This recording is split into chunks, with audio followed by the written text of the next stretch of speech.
Olá, primeiramente gostaria de cumprimentar você que está nos assistindo. Sou William Miron, repórter do Broadcast Energia, e no programa Energia em Debate de hoje vamos conversar com o vice-presidente institucional e regulatório do Grupo Delta Energia, Luiz Fernando Leone Viana. Tudo bem, Viana? Obrigado pela participação. Tudo bem, William? Eu que agradeço o convite de estar mais uma vez conversando com um amigo sobre um assunto que é o nosso dia a dia, que a gente gosta aí, que é o nosso setor elétrico, né? Legal. Bom, a Delta é uma das principais empresas, né, que atua no ramo de comercialização aqui no Brasil, né? E eu queria saber, basicamente, né, nessa conversa, sobre como a Delta está se preparando para esse cenário de abertura de mercado que nós vamos ter aqui nos próximos anos, né? No final do ano passado, tivemos aquela portaria do Ministério de Minas e Energia que estabeleceu a abertura de mercado para alta tensão a Certo. partir do ano que vem, né, 2024. Como que a Delta está se preparando para esse contexto?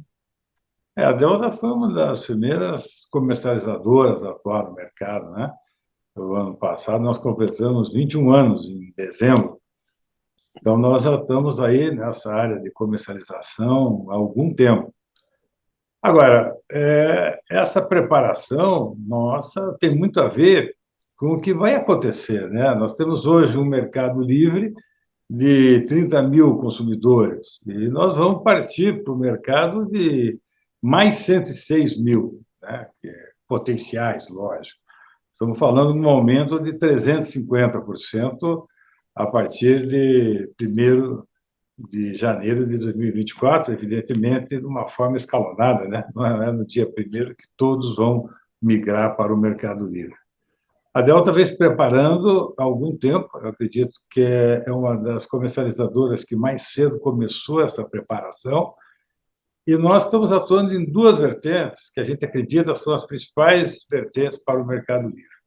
Um é digitalização, tecnologia. No ano passado, né, visando essa digitalização, essa tecnologia, nós adquirimos uma empresa de tecnologia chamada Best Deal. Então, essa foi uma aquisição muito importante para essa preparação. E a outra é a questão do marketing, né? Uma coisa é você fazer marketing, você atuar em cima de 100, 200, 300 clientes. Nós vamos ter que passar a atuar em cima de milhares de clientes. Então, não é o mesmo marketing que nós fazemos até hoje e vamos continuar fazendo. E nós estamos investindo justamente em estrutura, em aquisições, para atender essas duas vertentes. Legal. É, é, Em relação à abertura para baixa tensão, né, que deve acontecer a partir de 2028, pelo menos era o plano inicial do governo até o ano passado, como a Delta pretende atuar na busca por esse consumidor de menor demanda, né? Como vocês enxergam isso e como vocês pretendem atuar também? Você veja bem, William, são duas versões, né? A primeira versão do PL 414, ele trazia toda a abertura do mercado para 2026. Como o PL ainda está tramitando, a gente tem esperança aí que ainda possa ser em 2026. Agora, como a gente está se preparando para isso, é justamente nessas duas questões que eu te falei, né? Tecnologia. Tecnologia oferecendo um produto diferenciado, um produto tailor-made, um produto que o consumidor possa controlar o seu consumo, possa saber quais são os pontos críticos da sua conta de luz. Então, a gente pretende oferecer isso para o nosso consumidor. E como já falamos também na estratégia de marketing, o marketing mais massificado, o marketing para atingir milhares de pessoas. Certo. Mas vocês olham também para esse consumidor menor, por exemplo, residencial? Sim, justamente nessa questão do consumidor residencial, nós nos antecipamos e, o ano passado, nós nos associamos à Luz, que é uma comercializadora varejista com foco no consumidor residencial. Dentro desse nosso escopo, nós já vamos começar esse ano, através da GD, a atender esse consumidor. Aliás, já estamos atendendo esse consumidor com o GD. Vai ser um grande treino, uma preparação para a grande abertura do mercado. Legal.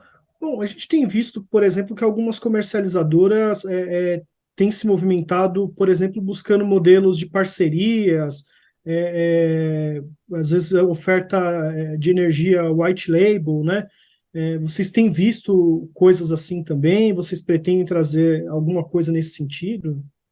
Sim, estamos com diversos estudos, diversas conversas com eventuais parceiros. Acho que as parcerias vão ser fundamentais, né? Porque você tem um produto onde o teu ganho vai ser na margem. Nós estamos falando não mais de uma conta de energia de 50 mil, ou mesmo agora na baixa tensão, né? com a, desculpa, com a liberação da alta tensão, chegando aí a 10, 15 mil. Nós estamos falando de uma conta de 100, R$ 200. Então, o ganho vai ser bastante marginal. Essas parcerias, seja com cartão de crédito, seja com empresas de telefonia, seja com grandes redes de supermercado, elas estão no nosso alvo, estamos conversando e elas vão ser fundamentais para o sucesso. Legal. Bom, no final do ano passado nós tivemos uma consulta pública, né, sobre essa abertura para baixa tensão. A Delta chegou a participar, né, e pelo que eu me recordo aqui, ela tinha sinalizado que o mercado já poderia abrir totalmente a partir de do ano que vem, né, 2024, né, sem distinção de classe de consumo. Hoje você falou aqui que talvez poderia acontecer em 2026, enfim. Mas se essa abertura total acontecesse praticamente já, né, ou em 2024 ou 2026, as comercializadoras já estariam preparadas para atender esses clientes de menor demanda? O residencial, por exemplo, que a gente falou? Não, olha bem, William, quando a gente fez as nossas contribuições, né, para a consulta pública, nós olhamos, evidentemente, a Delta, né? Como nós Uhum. começamos esse preparo com bastante antecedência, nós estamos prontos para atender esse mercado, com digitalização, com marketing, com todas essas questões que eu falei. Agora, a gente entende que nem todos podem estar prontos, então 2026 é uma data bastante factível, né? Nós temos visto também que alguns estudos apontam um ritmo de migração em torno de 25% ao ano entre esses novos consumidores, né? Eu queria saber se você acredita que essa premissa é razoável, e se a Delta tem alguma expectativa talvez diferente em relação ao ritmo de migrações, e também queria saber se vocês têm alguma estimativa, por exemplo, de market share, ou, enfim, como que a Delta se posicionaria nesse cenário de mercado totalmente liberalizado? Você veja bem, quando a gente fala em 25% ao ano, eu acho que se a gente falar dessa abertura que vai acontecer a partir do ano que vem, esses 25% ao ano está bastante razoável, né? Bastante coerente. Agora, quando eu falo da baixa tensão, eu estou falando do mercado de 85 milhões de consumidores, né? Esses 85 milhões de consumidores, evidentemente, uma boa parte disso não vai migrar para o Mercado Livre, né? A nossa estimativa é que 40% migre para o Mercado Livre, até porque nós temos consumidores de baixa renda que não vão migrar. Nós temos consumidores que, como aconteceu até hoje, né, tem consumidores que não querem sair do seu fornecedor, querem continuar, independente das vantagens de preço, de produto customizado que eles possam vir a ter. Então, esse restante, talvez esse 40%, né, que vai migrar, deve seguir esses 25% ao ano. Nós achamos também que ainda, a gente tem conversado muito sobre market share, como é que a gente vai se posicionar. Como esse mercado, baixa tensão, é bastante grande, qualquer que seja o market share, assim, indo assim ao extremo, é um número de consumidores muito grande, né? Nós ainda não fixamos um número, porque a gente vê que esse preparo para a abertura da alta tensão, a partir do ano que vem, é um preparativo, é um treino para a abertura da baixa tensão. Eu acredito que esse número, em meados do ano que vem, a gente venha a ter esse número. Certo. Bom, e em relação ao PL 414, né? Ele é tido, como que eu posso dizer? Bom, em relação à maneira como se dará essa abertura total do mercado, você acha que poderia acontecer de maneira infralegal, por meio de portarias, ou o melhor caminho seria com a aprovação do PL 414? E eu, adicionalmente, também queria saber se você enxerga essa questão sendo destravada ainda esse ano, né? Seja com 414 ou alguma outra medida. Você veja bem, a lei 9074, lá de 2015, falava que 8 anos após a aprovação da lei, todos os consumidores poderiam ser livres. Então, suporte legal tem, mas existem restrições, existem alguns juristas que entendem ser mais prudente você aprovar isso via legal, via o PL 414 ou outro, né? 414 é o que está na vez aí.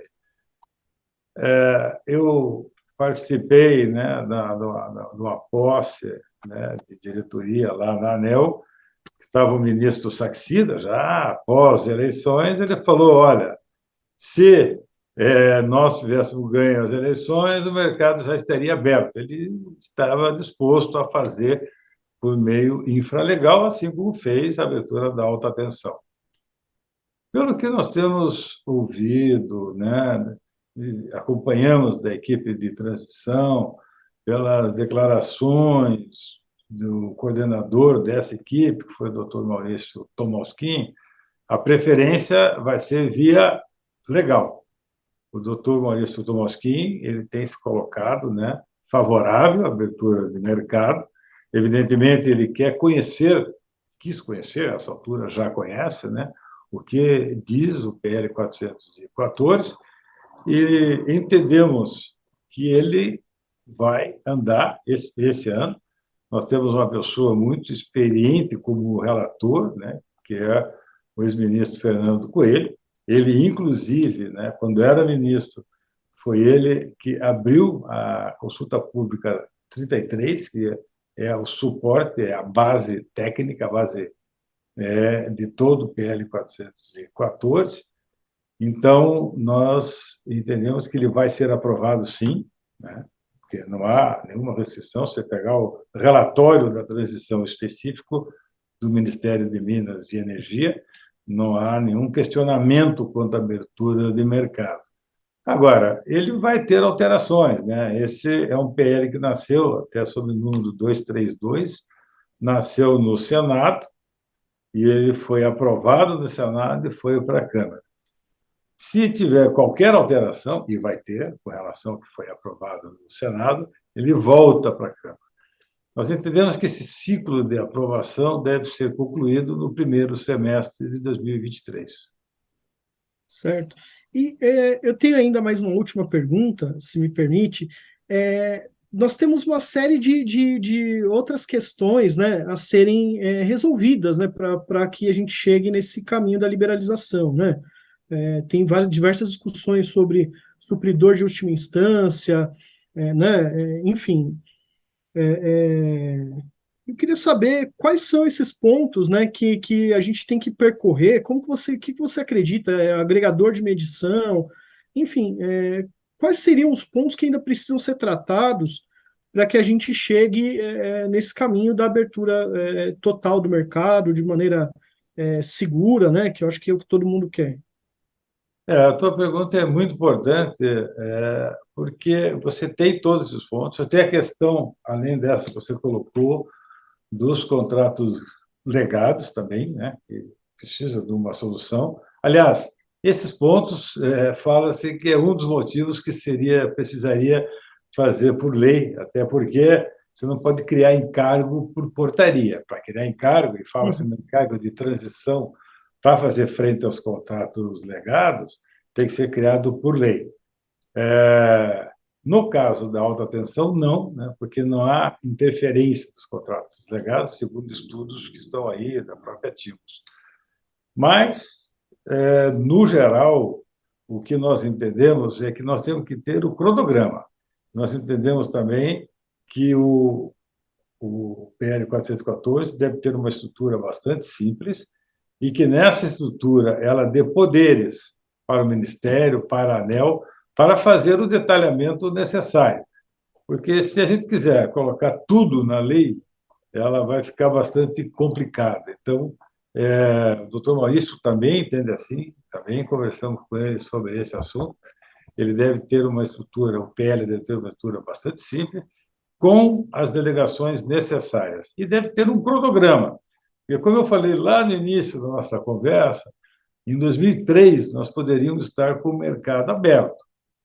Muitos países começaram esse movimento junto conosco, ou até depois, né? Japão, Europa, Estados Unidos, Canadá, e nós saímos na frente, né? Esses países começaram a abrir aí em 2016. Nós começamos antes, em 2015, e poderíamos estar com o mercado todo aberto em 2003. Muitos desses problemas que nós citamos, por exemplo, contratos legados, ou não existiriam, ou seriam bem menores, que cada vez ele se avoluma mais, né? Mas não aconteceu. Não aconteceu por quê? Porque a gente sempre quis, não, vamos resolver todos os problemas antes de estabelecer esse cronograma. Isso não vai acontecer assim. Então, eu acho que agora estamos no caminho certo. Vamos ter um PL com uma estrutura mínima, vamos ter um cronograma de abertura no mercado, vamos ter as delegações necessárias para que isso aconteça e vamos abrir finalmente o mercado. Legal. Bom, muito bem. O Energia em Debate está chegando ao seu final. Eu gostaria de agradecer sua participação, Viana. Muito obrigado pela disponibilidade, enfim. E gostaria de agradecer também você que nos assistiu até aqui. Muito obrigado pela audiência. Legal. Você gostaria de fazer alguma consideração final, Viana? Eu acho que nós temos um ano de grandes desafios, né, com mudanças de governo, né, não só na área elétrica, mas em todo o país. Existe muita vontade de trabalhar. O novo ministro, né, Alexandre Silveira, tem se mostrado uma pessoa bastante prudente na escolha da equipe. Os nomes que a gente ouve são todos nomes capazes, técnicos, e nós achamos que temos tudo para ter um grande ano. Então, um ano assim, muito importante para o setor elétrico, e dentro dessa, dessa importância, dentro dessa relevância que nós vamos ter no setor elétrico esse ano, eu acho que a imprensa, vocês, têm um papel fundamental, né? Esse trabalho que, por exemplo, está fazendo hoje é um trabalho de esclarecimento para a opinião pública. Nós temos aí uma pesquisa que mostra que 8 em cada 10 consumidores, uma pesquisa da Abracel, que 8 em cada 10 consumidores querem o mercado livre. Então, é importante que esse consumidor seja esclarecido, e vocês estão contribuindo e muito para isso. Eu agradeço essa oportunidade de estar aqui conversando com vocês e com essa grande audiência que hoje eu acho que vai ter assim pensamentos, vai ter considerações aí talvez um pouco diferentes aí sobre o que é exatamente esse tal do mercado livre. Legal. Bom, obrigado mais uma vez, Viana. O Energia em Debate de hoje fica por aqui e voltamos com o próximo em fevereiro. Obrigado. Ok, muito obrigado.